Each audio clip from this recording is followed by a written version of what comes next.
Hi, my name is Nicole Branson, and I'm going to be talking about pre-colonial sub-Saharan Africa.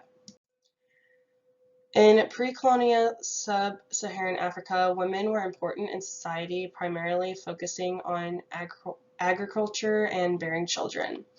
They held an important role in society due to being held as goddesses in early religions.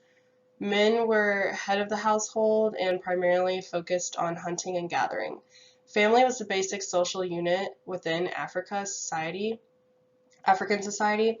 Land and inheritance was passed down through family and it could not be bought or sold. It was mainly passed down through the firstborn male. The extended family, they were politically known as a tribe. These were groups of families who had common ancestry and language. Different tribes controlled tracts of land. Most tribes coexisted, however, at times there were wars between the different tribes. The picture to the right were the territories controlled by different tribes. Um, in pre-colonial Sub-Saharan Africa, there were a large number of empires that thrived throughout history. One of them was the Kingdom of Kush that thrived around 1070 BCE. The Kingdom of Kush was established along the Nile River south of the Egyptian Empire. Another major empire was the Kingdom of Aksum, and that is in present-day Ethiopia. It was one of the most powerful empires in pre-colonial Africa between 100 CE and 1040 CE. The Empire of Ghana was known for its large capital, its markets, and system of taxation that they developed. This picture shows you all the different sub-Saharan empires. In Africa, there were a broad number of city-states. There were the East Coast city-states that were founded by Arab traders. Cattle herding was important in these city-states. Northern Africa was under control of Islamic states.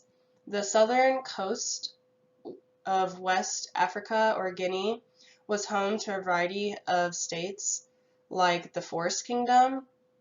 This area was known for its gold, palm oil, and pepper.